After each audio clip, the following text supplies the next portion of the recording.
السلام علیکم ورحمۃ اللہ وبرکاتہ۔ الصلاۃ والسلام علی رسول کریم، اما بعد، اعوذ باللہ من الشیطان الرجیم، بسم اللہ الرحمن الرحیم۔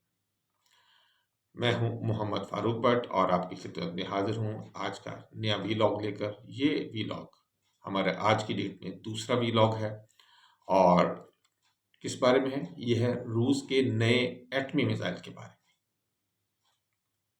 آئیے ہم جانتے ہیں یہ کیا ہے، کیسے کام کرتا ہے، اس کی رینج کیا ہے، اس کی رفتار کیا ہے، کتنا پے لوڈ لے کے جا سکتا ہے، کتنی بلندی پہ اڑ سکتا ہے اور سطح زمین سے کتنی قریب یہ اڑ سکتا ہے۔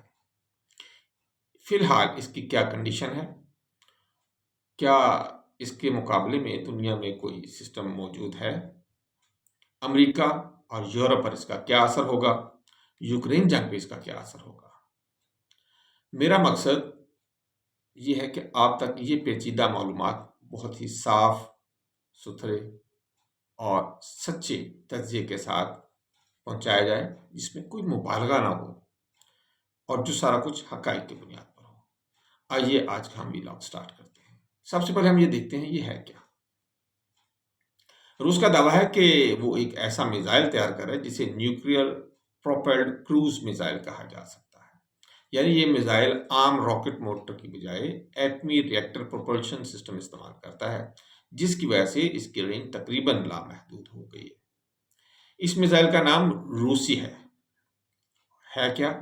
بیوروویسٹنک، اور اس کا اگر ہم مطلب کریں تو یہ طوفان پرستار آپ کہہ سکتے ہیں، اس کا نام ہم کہہ سکتے ہیں۔ اس کا کوڈ نام ہے اسکائی فال۔ روس کے صدر پیوٹن نے کہا ہے کہ یہ منفرد ہتھیار ہے جو کسی دوسرے ملک کے پاس نہیں ہے۔ کام کیسے کرتا ہے؟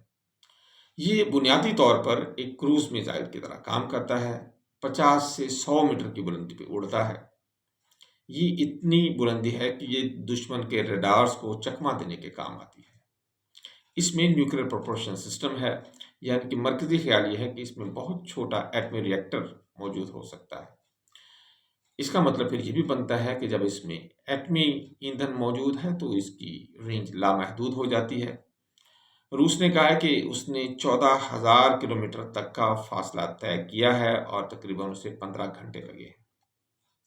مزید اہم بات یہ ہے کہ اس کی فلائٹ پاتھ جو ہے یہ غیر متوقع بنائی جا سکتی ہے، یعنی یہ سیدھا راستہ اختیار نہیں کرتا۔ پہاڑی سے اوپر، پہاڑی کے نیچے، یہ ارتھ ہگنگ سٹائل میں موو کرتا ہے، جو تقریباً 50 سے 100 میٹر کی بلندی ہوتی ہے زمین سے۔ رینج کیا ہے اس کی؟ جیسے میں نے آپ سے پہلے ذکر کیا، روس نے یہ دعویٰ کیا کہ اس نے 14,000 کلومیٹر پہ اس کو ٹیسٹ کیا ہے، یعنی کہ 8,700 میل پہ، اور یہ تقریباً 15 گھنٹے اس نے فلائٹ کی ہے۔ 14,000 کلومیٹر ہو یا اس سے بھی زیادہ ہو، اس حوالے سے اگر دیکھا جائے تو یہ تقریباً لامحدود رینج بنتی ہے۔ فی الحال اس کو انہوں نے کوئی بھی بریکٹ اس پہ نہیں لگائی ہے، کیونکہ اصولی طور پر یہ عام فیول سے نہیں جڑا ہوا، یہ تو نیوکلیئر فیول کے ساتھ چلتا ہے۔ اس لیے اس کا درست بتانا کہ اس کی رینج کیا ہے یہ بڑا مشکل کام ہے۔ رفتار جو ہم نے بات سنی ہے تو یہ ہمیں سب سونک لگ رہا ہے، کیونکہ اگر اس نے 14,000 کلومیٹر کا فاصلہ کیا ہے اور 15 گھنٹے میں کیا ہے تو اس کا مطلب ہے یہ تو 1000 کلومیٹر فی گھنٹہ کی رفتار سے بھی کم ہے۔ لیکن کچھ جو تحقیق ہے، جو میں نے دیکھا ہے، تجزیات دیکھے ہیں، اس میں کہا گیا ہے کہ یہ 850 کلومیٹر فی گھنٹہ سے لے کر تقریباً 1300 فی گھنٹہ کی رفتار جو ہے یہ اچیو کرتا ہے۔ بہرحال بہت سی رپورٹیں جو ہیں وہ مختلف ہیں، کوئی ایک رپورٹ نہیں ہے، اس لیے میں اس بارے میں واضح نہیں کہہ سکتا، لیکن یہ ضرور ہے کہ یہ تقریباً 850 کلومیٹر فی گھنٹہ سے لے کے 1300 کلومیٹر فی گھنٹہ تک کی رفتار اٹین کرتا ہے۔ پے لوڈ کتنا لے کے جا سکتا ہے ابھی تک یہ کیونکہ ٹیسٹ کی فیز میں تھا، اور رشیا نے خود اس کے اوپر کیونکہ کوئی رپورٹ نہیں دی ہے تو اس بارے میں میری طرف سے یہ کہنا وہ اتنا مناسب نہیں ہے۔ یہ کیونکہ نیوکلیئر مٹیریل اس کے اندر ہے، وہ کتنے کلو ٹن ہے یہ بھی نہیں فی الحال بتایا گیا، لیکن نیوکلیئر مٹیریل بہت تھوڑا بھی ہو تو یہ بہت بھیانک قسم کا حادثہ یا آپ دھماکہ کہہ سکتے ہیں، یہ کر سکتا ہے۔ اچھا، یہ اس کی میکسیمم بلندی اس نے کتنی اٹین کرنی ہے، یہ میں نے آپ سے پہلے بتایا، یہ 50 سے 100 میٹر تک جاتا ہے، جہاں تو اس سے بھی اوپر سکتا ہے، لیکن اس کو ڈیزائن اس طرح کیا گیا کہ یہ 100 کے 50 میٹر جو ہے زمین سے اوپر اڑ سکے۔ اچھا، ابھی یہ آپریشنل نہیں کیا گیا، ابھی یہ ٹیسٹنگ فیز میں ہے۔ رشیا نے یہ کہا کہ ہم نے یہ جو میزائل، اس کا جو ہم نے اب لاسٹ ٹیسٹ کیا ہے، یہ اس کا تقریباً فائنل ٹیسٹ ہی تھا، اور اس کے تمام جو پیرامیٹرز ہیں اس نے وہ کامیابی کے ساتھ پورے کر لیے ہیں۔ یہ 21 اکتوبر 2025 کو، ابھی کچھ دن پہلے، یعنی کہ پچھلے ہفتے میں یہ ٹیسٹ کیا گیا ہے۔ صدر پوٹن نے کہا کہ اب انفراسٹرکچر کی ہم اس کی تیاری شروع کر رہے ہیں تاکہ اسے فوجی سروس میں لایا جا سکے۔ فوجی سروس میں اس کے لانے کا لگتا ہے کہ یہ 1 سے 2 سال میں 2026 یا 2027 میں خیال ہے کہ یہ آپریشنلائز ہو جائے گا۔ بہرحال یورپ اور اگر امریکہ کی بات کریں تو ماہرین کا کہنا ہے کہ مثلا ایک نقطہ نظر یہ بھی ہے کہ روسی دعوے مبالغہ آمیز بھی ہو سکتے ہیں، ہو سکتا ہے ایسا کوئی سلسلہ ہی نہ ہو۔ بہرحال جیفری لیوس کا یہ کہنا ہے۔ اچھا، مثال کے طور پہ دی بیوروسٹک از ناٹ انوینسیبل، یہ جیفری لیوس نے کہا ہے، لیکن یہ جیفری لیوس جو ہے اس نے کہہ تو دیا ہے، لیکن اگر آپ کہیں کہ کانفیڈنٹلی کہا ہے تو مجھے تو ایسا کوئی اس میں سلسلہ نظر نہیں آ رہا ہے ان کے بیان میں۔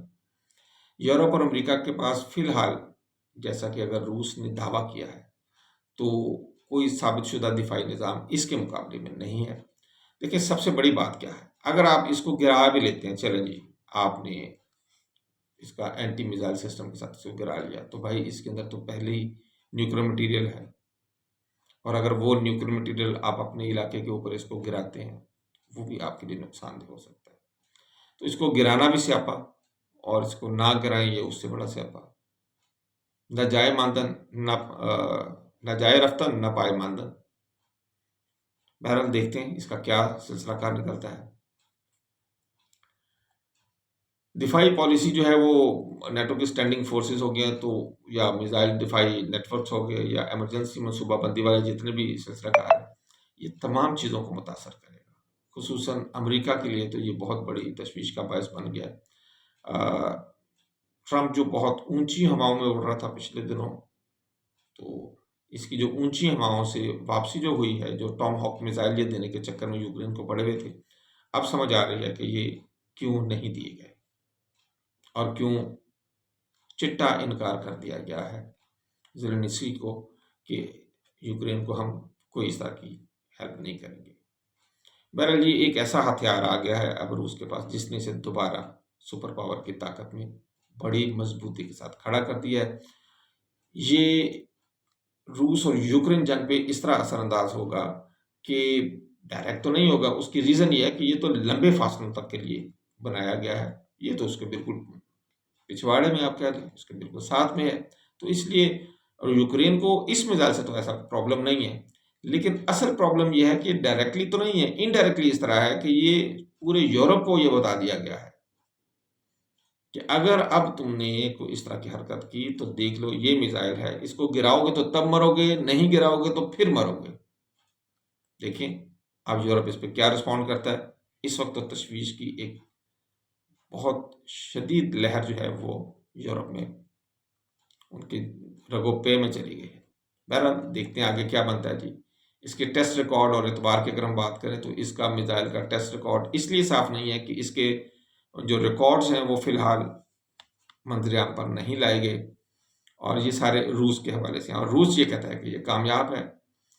ماحولیاتی اور تابکاری خدشات اس کے ساتھ ہو سکتے ہیں، نیوکلیر پروپلشن سسٹم کیونکہ اس کے اندر ہے، اگر خدا نہ خواستہ کوئی حادثہ ہو جاتا ہے تو تابکاری کے خطرات بہت زیادہ ہیں۔ اس سے پہلے 2019 میں اس طرح کا پرابلم ہو چکا ہے جہاں پہ 5 سائنسدان رشیا کے ہلاک بھی ہو گئے تھے۔ ٹیکنالوجیکل چیلنجز کی اگر ہم بات کریں تو نیوکلیر پروپیلڈ کروز میزائل بنانے میں بہت سے ٹیکنیکل مسائل درپیش آ سکتے ہیں، جیسے ریئیکٹر تھرمل استحکام اس کا، اسی طرح انٹیک ایئر کنٹرول اس کا، پھر فلائٹ کنٹرول، اس کی حفاظت، اس کی ٹریکنگ۔ اس لیے جب تک مکمل سروس میں نہیں آ جاتا تب تک حقیقی اثردار ہونا ایک سوالیہ نشان تو بہرحال رہے گا۔ پھر بین الاقوامی بہت سارے معاہدے اس طرح کے ہوتے ہیں کہ جس میں آپ جو نیوکلیر مٹیریل ہے اس کا استعمال بہت احتیاط کے ساتھ کرتے ہیں۔ تو اس ہتھیار کے ساتھ تو وہ سارے معاہدے جو ہیں وہ درم برہم ہوتے ہوئے ہمیں نظر آتے ہیں۔ تو اس مسئلے کا حل دیکھیں گے کہ آنے والے وقت میں روس، امریکہ، نیٹو یا دوسرے تمام ممالک مل کے کیا نکالتے ہیں۔ بہرحال میزائل یہ جو روس نے بنا دیا ہے، یہ تو ایک موت کا فرشتہ ہمیں نظر آتا ہے۔ یہ ایک نیا اور تھریٹک طور پر روس کا بیورویسٹنک جو ہے یہ بہت طاقتور ہتھیار ہے، جسے نیوکلیر پروپیلڈ کروز میزائل کے طور پر پیش کیا جا رہا ہے۔ رینج بہت لمبی ہے، فلائٹ پاتھ مشکل ہے، جس کی وجہ سے دفاع کرنا بہت زیادہ مشکل ہو گیا ہے۔ البتہ اس کی رفتار، اس کی بلندی، پے لوڈ کی تفصیلات بہت شفاف تو نہیں ہے، میں نے آپ کو بہرحال کچھ بتایا ان کے بارے میں، اور یہ مکمل آپریشن ہونے سے ایک سٹیپ یا 2 سٹیپ پیچھے رہ گیا صرف۔ یورپ اور امریکہ کے لیے یہ ایک نئے اسٹریٹجک چیلنج کا اشارہ ہے، اور یوکرین جنگ پر اس کا اثر وقتی طور پر ممکن ہے، مگر زیادہ اس کا اثر جو ہے یہ سیاسی اور دفاعی سطح پر ہوگا اور اسٹریٹجک لیول کے اوپر ہوگا۔ بیسیکلی جو مجھے نظر آتا ہے، روس کا یہ ہتھیار امریکہ اور نیٹو کو یہ بتانے کے لیے ہے کہ اب بس کر دو، اب روس کے ساتھ وہ معاملہ تم نہیں کر سکو گے جو تم نے افغانستان میں کیا۔ آنے والے کچھ دنوں میں ہم دیکھیں گے کہ اس کے اوپر پراپر رد عمل کیا آتا ہے۔ تب تک کے لیے اجازت دیجیے گا، ہم آپ سے انشاءاللہ پھر دوبارہ اس موضوع پہ بات کریں گے۔ اللہ حافظ، السلام علیکم ورحمۃ اللہ وبرکاتہ۔